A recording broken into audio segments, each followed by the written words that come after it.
Apa kabar?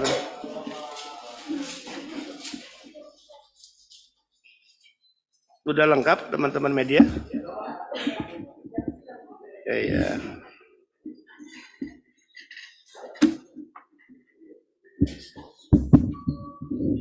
Assalamualaikum warahmatullahi wabarakatuh. Salam sejahtera untuk kita semua. Om Swastiastu, Namo Buddhaya, salam kebajikan. Pada hari ini 14 Agustus 2023, BP2MI menyampaikan keterangan pers terkait pencegahan terhadap 18 orang calon pekerja migran Indonesia yang akan ditempatkan secara non-prosedural atau ilegal, yang pencegahan itu dilakukan di wilayah Tangerang Selatan, Provinsi Banten.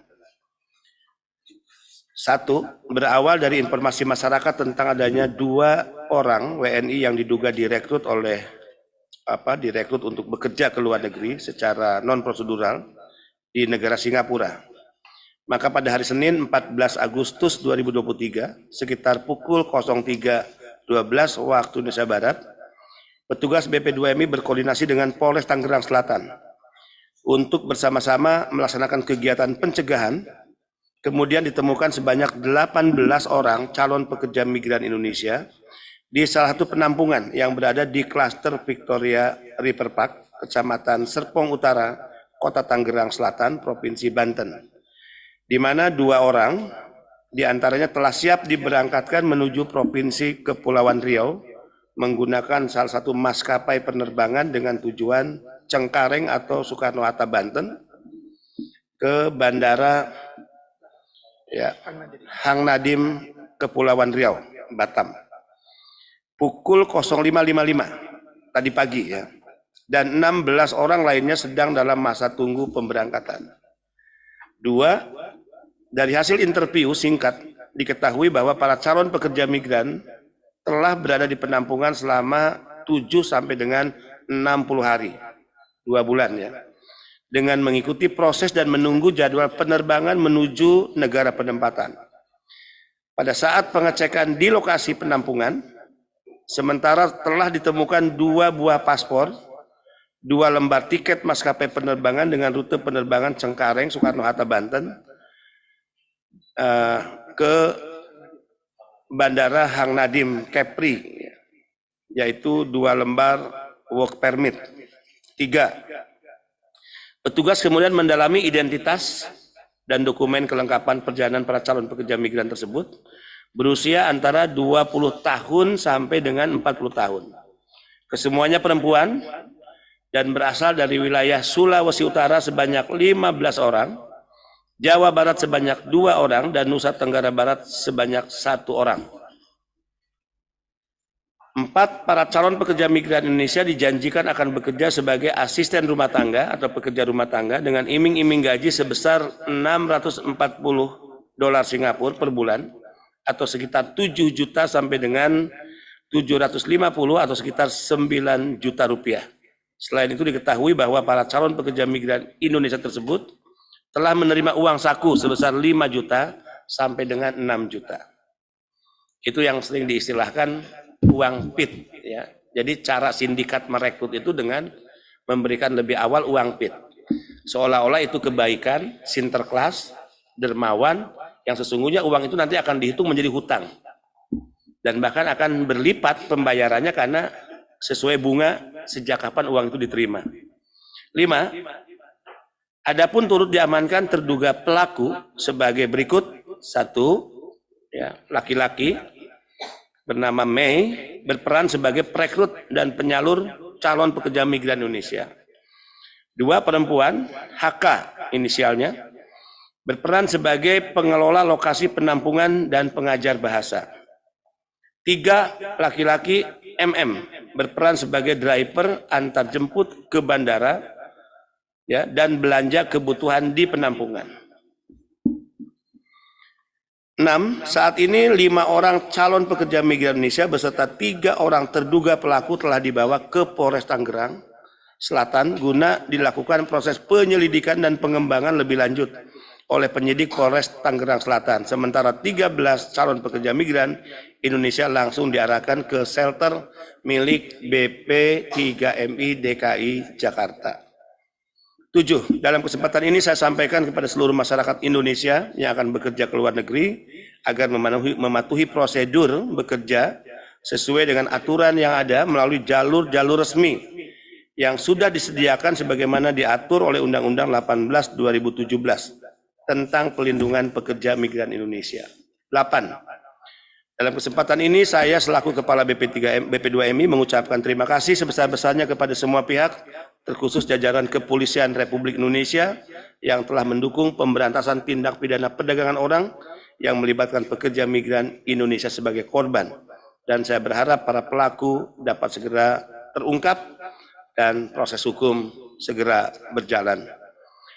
Saya ingin yakinkan BP2MI tidak akan pernah berhenti karena tindak pidana perdagangan orang adalah kejahatan kemanusiaan, kejahatan terhadap hukum positif kita, dan negara tidak boleh kalah, negara akan hadir, dan hukum harus dipastikan bekerja. Tidak mungkin hukum positif negara dikalahkan oleh hukum rimba yang dibuat oleh para sindikat dan mafia. Dan kepada masyarakat ingin saya sampaikan bahwa bekerja ke luar negeri adalah hak setiap warga negara. Dan negara akan mempersiapkan semua fasilitas yang dibutuhkan untuk anak-anak bangsa bisa bekerja di luar negeri. Sehingga hindari cara-cara bekerja dengan cara tidak resmi, hindari bujuk rayu para calo, para sindikat, karena akan beresiko yang akan dialami oleh para pekerja itu sendiri, karena sesungguhnya bekerja secara resmi adalah cara yang sangat mudah. Sekali lagi, cara yang sangat mudah. Datang ke dinas tenaga kerja di daerah setempat, datang ke kantor BP2MI negara setempat, tanyakan negara-negara mana yang memiliki peluang kerja untuk kita bisa bekerja di sana dan apa saja syaratnya. Hanya butuh kesabaran menunggu waktu 2-3 bulan mengikuti pelatihan. Itu aja sebetulnya. Untuk nama-nama saya sampaikan sebagai berikut ya. Keseluruhan pekerja migran sekarang dalam perlindungan negara.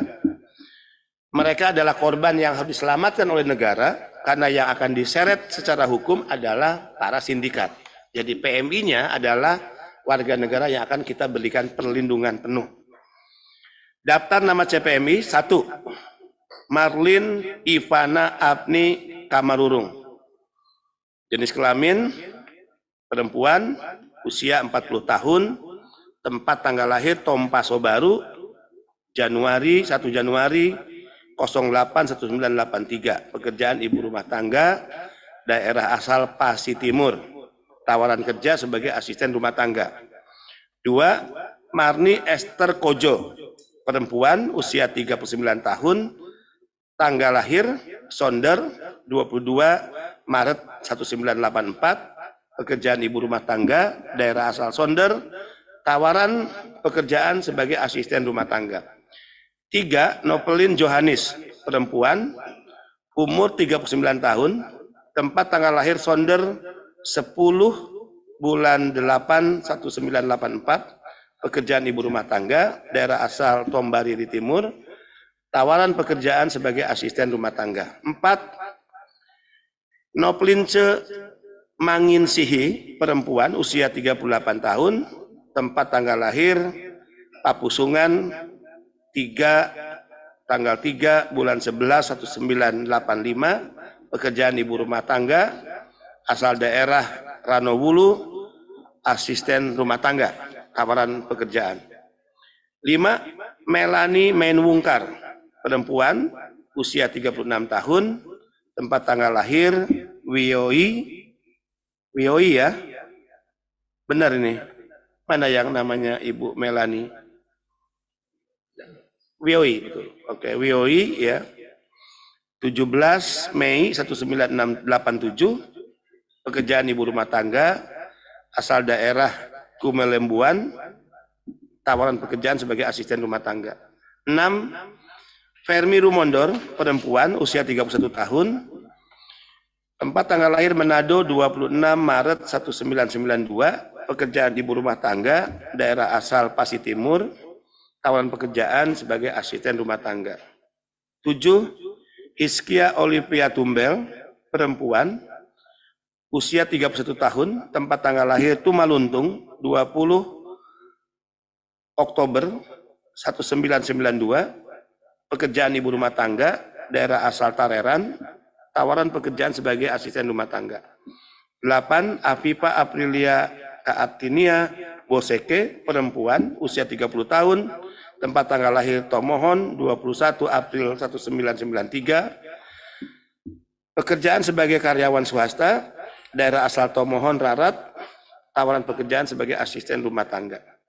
9. Oktavia Sartika Sondak, perempuan, usia 29 tahun, tempat tanggal lahir Tumpaan 1, 12 Oktober 1994, pekerjaan ibu rumah tangga, daerah asal Sonder, tawaran kerja sebagai asisten rumah tangga. 11. Regina Natania Pesik, perempuan, usia 27 tahun, tempat tanggal lahir Sonder, 15 Oktober 1996, pekerjaan karyawan swasta, daerah asal Mapanget, tawaran pekerjaan sebagai asisten rumah tangga. 12. Ika Melati Putri Makausi, perempuan, usia 24 tahun, tempat tanggal lahir Manado, 15 Oktober 1996, karyawan swasta, asal daerah Mapanget, tawaran pekerjaan sebagai asisten rumah tangga. 13. Sevanya Ngonggoloy, perempuan, usia 22 tahun, tempat tanggal lahir Molompar, 20 bulan Februari 2021. Yang mana masih muda sekali nih? Mana? Iya. Ya. Oh, 22 tahun ya, masih muda. Pekerjaan ibu rumah tangga, asal daerah Belang, Veterinan, tawaran pekerjaan sebagai asisten rumah tangga. 14. Mauren Zevanya Parengkuan, jenis kelamin perempuan, usia 20 tahun, tempat tanggal lahir Lahendong, 18 Februari 2003, pekerjaan sebagai pelajar, asal daerah Tomohon, tawaran pekerjaan sebagai asisten rumah tangga. 15. Tasya Karundeng, perempuan, usia 20 tahun, tempat tanggal lahir Pasok, 15 April 2003, pekerjaan sebagai pelajar, daerah asal Tuminting, tawaran kerja asisten rumah tangga. Tadi 15 calon pekerja asal Sulawesi Utara, sekarang saya sampaikan 2 pekerja asal Jawa Barat. 1. Jubaidah, perempuan, usia 39 tahun, tempat tanggal lahir Cirebon, tanggal 10 bulan 11 1984, pekerjaan ibu rumah tangga, daerah asal Kapetakan, asisten rumah tangga. Yang mana Ibu Jubaidah? Lagi di Polres ya. 2. Dania, perempuan, usia 36 tahun, tempat tanggal lahir Cirebon, tanggal 5 bulan Oktober 1967, pekerjaan ibu rumah tangga, daerah asal Kapetakan, pekerjaan yang dijanjikan sebagai asisten rumah tangga.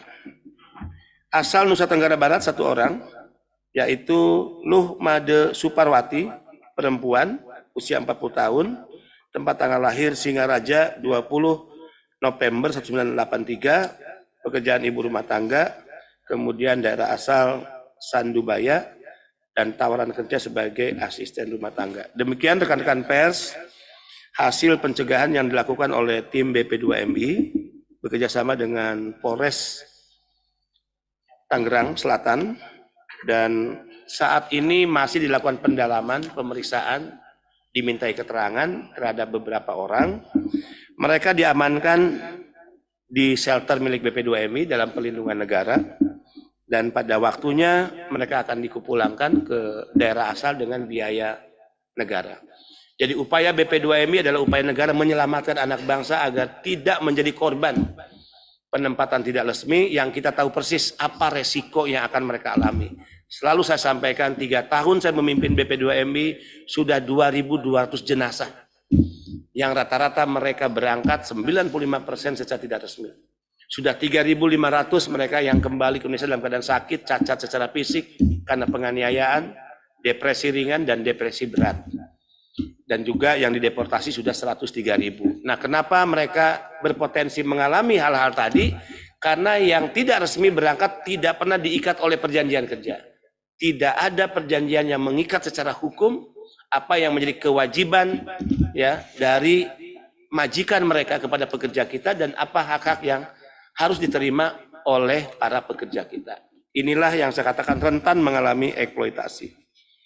Demikian rekan-rekan pers, ada yang ditanyakan? Saya beri kesempatan.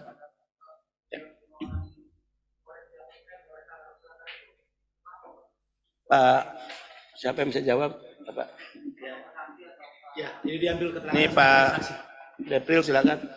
Pak Brigadir Jenderal Polisi Dayan Blegur. Terima kasih Pak Kepala. Jadi 5 orang kawan kita yang saat ini sedang diperiksa di Tangerang Selatan itu untuk diambil keterangannya sebagai saksi. Dalam pendalaman. Dalam pendalaman. Oke, ada lagi?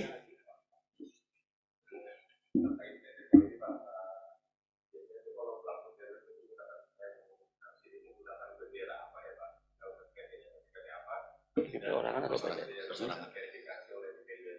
Kemudian daerah-daerah mana sih Pak yang biasanya menjadi kantong bagi pelaku untuk melaksanakan aksinya itu Pak? Ya, untuk tindak pidana perdagangan orang atau penempatan non prosedural lebih banyak dilakukan oleh perseorangan. Tidak mungkin perusahaan resmi misalnya menempatkan secara tidak resmi. Dia punya hak yang dilindungi undang-undang untuk menempatkan resmi. Walaupun dalam beberapa kasus ada P3MI yang juga terlibat dalam penempatan tidak resmi. Ada juga contoh LPK. Dia kewajibannya hanya melakukan pelatihan, tapi dia juga melakukan penempatan. Nah itu juga penempatan non prosedural. Nah kalau penempatan non prosedural TPPO, maka tidak mungkin dia melalui jalur resmi ya yang pada tahapan tertentu diverifikasi oleh BP2MI. Nah untuk kasus ini adalah penempatan yang diduga dilakukan oleh perseorangan. Harapan saya tentu ya kepolisian bekerja dengan baik. Harapan saya tidak hanya menyentuh hukum kepada para calok kaki tangan, tapi para sindikat dan bandar besar inilah yang harus kita seret bertanggung jawab untuk dipenjarakan agar bisa memberi efek jerak ya kepada siapapun yang berpikir untuk memberangkatkan anak-anak bangsa secara tidak resmi dan dari situ mereka berpesta pora mengambil keuntungan yang sangat besar ya dengan mengorbankan anak-anak bangsa kita. Mbak Sonya silakan.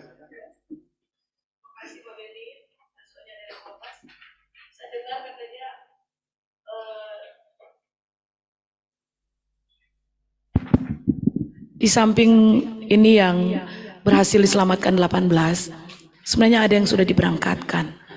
Apa upaya BP2MI untuk, saya nggak tahu apakah melacak seperti apa, supaya mereka juga kalau belum lama diberangkatkan masih bisa mungkin dilacak, supaya mereka bisa diselamatkan. Itu pertanyaan saya pertama. Karena mereka jumlahnya bukan cuma 18.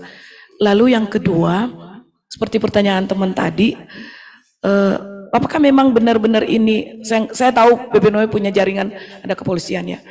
Polisi baru memberitahukan bahwa dalam 2 bulan sudah 700 sekian TPPO yang diusut. Jadi artinya sebenarnya dalam 2 bulan ini banyak yang terungkap.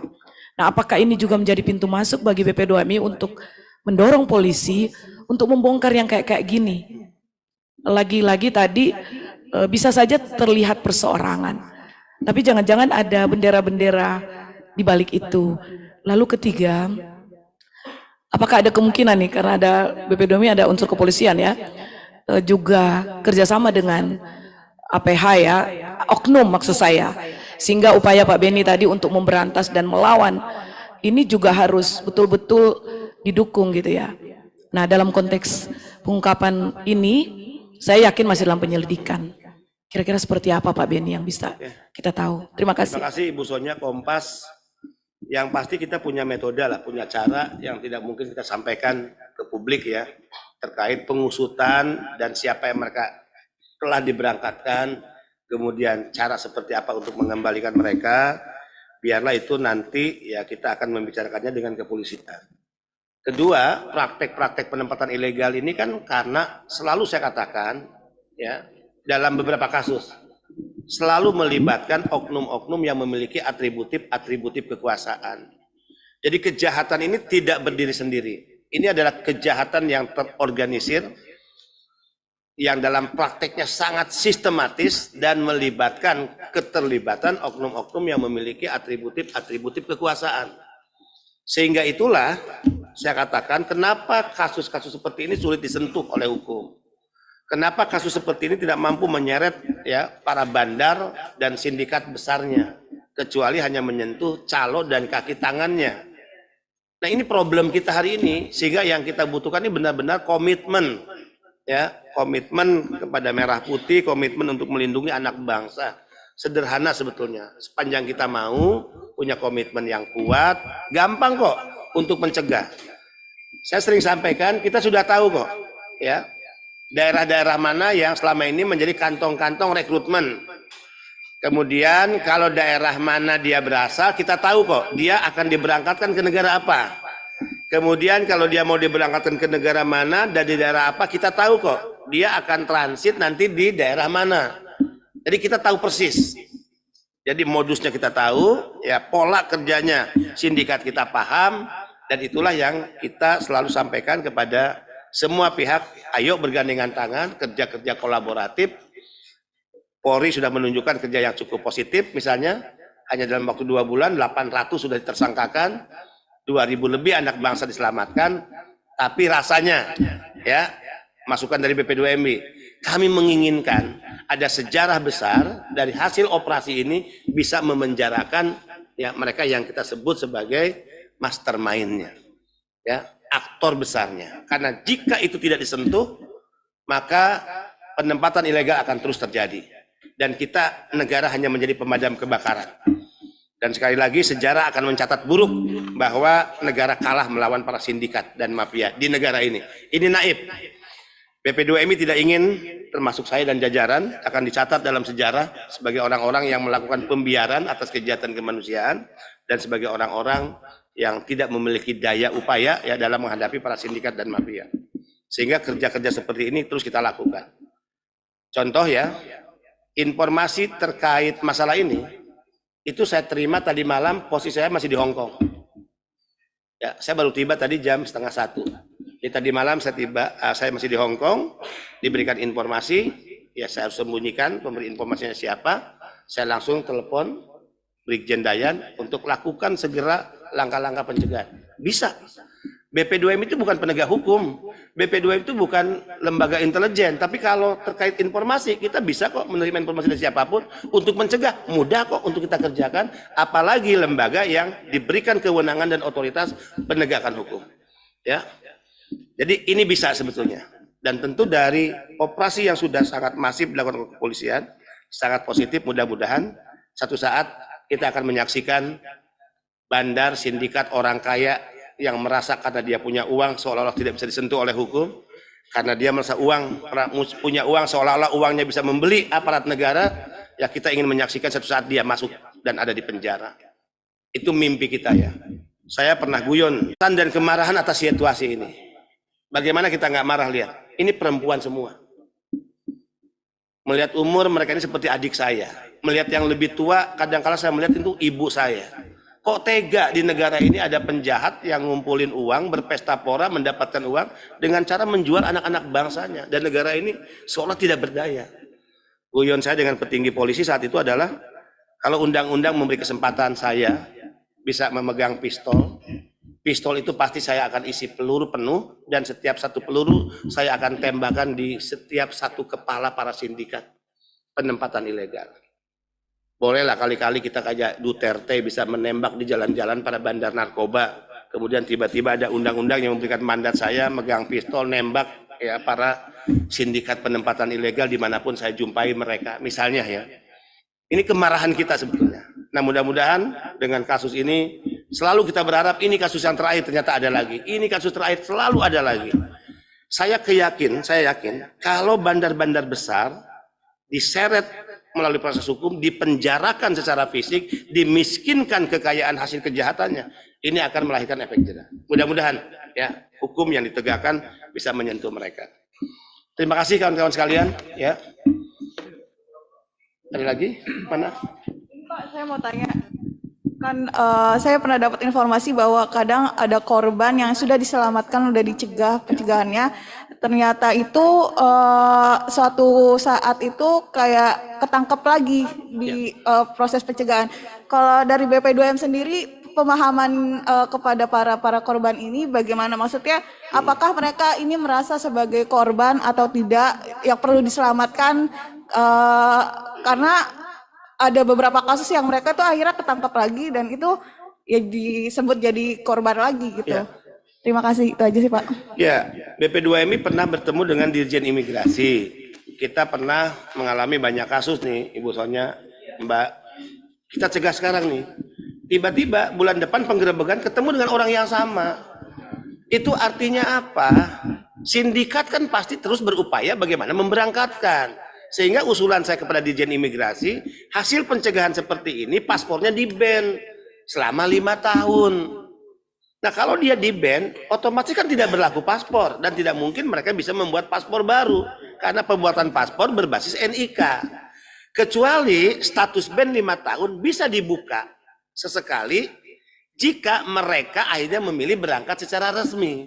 Karena nggak boleh juga paspor di-ban yang menghilangkan hak bekerja. Misalnya nih, ini kan secara usia ada 20 tahun. Bahkan di bawah syarat undang-undang 45. Mereka sadar nih, ya udah kalau begitu saya akan berangkat resmi, kan gitu ya. Nah, bagaimana dengan paspornya? Ya udah ketika nama ini muncul ya untuk berangkat secara resmi, paspornya dibuka. Itu kewenangan imigrasi. Nah, saya nggak tahu apakah usulan kita ini diterima ya. Tadi benar menyedihkan dan ini sudah berulang. Kita cegat tiba-tiba penggerebekan muncul lagi yang sama, ya. Nah, mudah-mudahanlah usulan kita didengar oleh imigrasi. Ada lagi, silakan. Kalau tidak cukup ya. Terima kasih rekan-rekan pers atas kehadirannya dan tentu mereka statusnya dalam pelindungan negara. Kami akan bawa kembali ya sekarang ke shelter kita di Tangerang atau di Ciracas? Ciracas ya. Nah, ini juga penting untuk diketahui, dalam pelindungan negara itu makan minum mereka 1 atau 3 kali dijamin oleh negara. Ya, kemudian peralatan mandi diberikan oleh kita dan bahkan tiket untuk kembali ya, itu nggak pernah ditangani oleh daerah loh. Ya, itu ditangani oleh BP2MI, tiketnya kita ya siapkan untuk mereka diberangkatkan ke kampung halaman. Tapi tadi benar, apa artinya? Kita sudah lakukan itu, tiba-tiba berikut ada pencegahan muncul lagi.